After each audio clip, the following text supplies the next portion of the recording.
Allez, bonsoir à toi qui m'écoute ce soir. Je suis Charlie Fopa, consultant formateur, Microsoft Cisco, spécialiste des centres de l'éducation et en même temps ingénieur en formation. Il est question ce soir que nous puissions parler un peu de la table de matière automatique. C'est un besoin fondamental pour beaucoup de jeunes qui n'arrivent pas parfois à la fin de leur traitement des textes de pouvoir insérer une table de matière automatiquement sommaire. Donc ce soir, nous parlons rapidement de la table de matière. Comment je fais?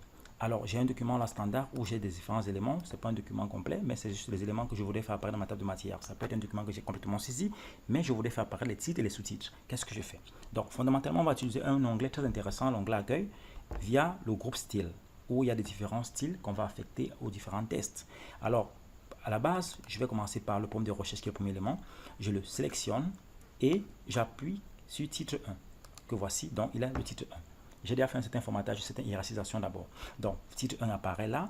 Ensuite, on ne se rend pas compte qu'il y a un changement, c'est vrai. Mais si je vais à l'onglet affichage, ici, je dis affiche le volet de navigation. À partir de ce moment, je me rends compte de ce qui s'affiche véritablement dans ma page. Je vais au deuxième élément, revue de littérature.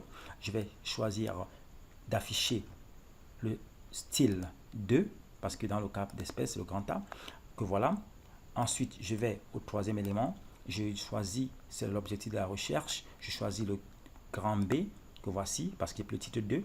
Ensuite, objectif général, il est sous l'objectif de la recherche. Donc ici, je prendrai le titre 3, par exemple, titre 3. Ici, je prendrai le titre 3. Donc, voilà à peu près comment ça marche. Ensuite, je vais venir à la question de recherche, qui est mon grand C, donc sous le titre 2. Ensuite, je vais venir à la question principale qui est sous la question de recherche qui est mon titre 3. Ensuite, les questions secondaires sous mon titre 3. Ensuite, les hypothèses de la recherche qui sont un autre élément sûrement sur le titre grand D. Ensuite, les différents sous-titres qui sont titre 3. Ensuite, les hypothèses spécifiques qui sont... Donc là, j'ai fait une petite erreur, je reviens là, j'annule là. Alors, l'hypothèse de la recherche, oui. Hypothèse générale, les hypothèses spécifiques, d'accord, ça marche. Donc, grand 3. Ensuite, hypothèse grand 3, c'est bon. La méthodologie, dans notre cas d'espèce, intervenait comme le grand 2. Donc, je rentre au titre 2 que voici. Titre 1, pardon. Titre 1. Voilà, titre 1 ici. Grand 2. Les hiérarchisations a déjà été faite, donc c'est pas compliqué maintenant. Donc, ensuite, le cadre théorique de la recherche. Ici, c'est le grand petit A dans mon cas d'espèce. Alors, j'ai vu le petit A, qu'est-ce que je fais? Le grand A, qu'est-ce que je fais? Titre 2. La collecte des données, titre 2, dans le cas d'espèce. Le corpus de travail, titre 2. Grand C. Définition et procession des concepts, titre 2. Délimiter le sujet, c'est mon titre 2 toujours. Spatial et temporel sont des sous-titres, donc titre 3 et temporel, titre 3. Ensuite, le plan de rédaction, dans le cas d'espèce, dans mon travail que j'avais prévu, c'était le grand 4. Donc, je vais donc revenir au titre 1 ici, titre 1, ça fait le grand 3. Plan de rédaction, c'était le grand 4 dans mon cas de travail, grand 4. Chronogramme d'activité, délimitation temporelle, c'est pas grand 3. Attention, j'espère que tu suis avec moi. Donc, ici, c'est plutôt le titre 3.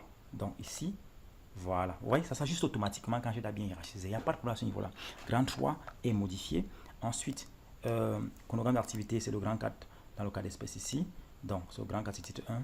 Et enfin, ma référence de graphique, c'était le grand 5. Donc, une fois que cela est fait, en réalité, vous voyez à gauche ici, tous les éléments qui devraient apparaître dans mon sommaire ou si c'est ma table de matière sont déjà là. Je n'ai plus grand chose à faire. Maintenant, vous voyez quand même qu'il y a des couleurs. Ça veut dire que ils ont été formatés, c'est vrai, mais chacun a ses éléments. Peut-être sa police, ses caractères, etc. Bon, je vais uniformiser cela. Dans un problème de recherche, dans un travail, il y a forcément une police qui a été donnée. Donc, si je voudrais par exemple que ceux-ci qui sont en bleu soient en noir, c'est-à-dire que les titres 2, je choisis mon titre 1, 2 devrait être comment? Je viens au titre 2, que voici, je clique à droite. Je voudrais bien modifier cela. Je vais modifier comment? Je voudrais qu'il soit, c'est vrai, 12 Time Roman, c'est bon. Couleur noire, j'ai pas de souci par rapport à ça. Je valide. Titre 3, comment je voudrais qu'il soit? Clic droit, modifier. Je me rends compte ici que c'est 12, mais c'est calibré. Or, la consigne voudrait qu'il soit en Time Roman. Time Roman, c'est loin. 12, couleur bleue, non, je veux qu'il soit noir, par exemple. Et je valide.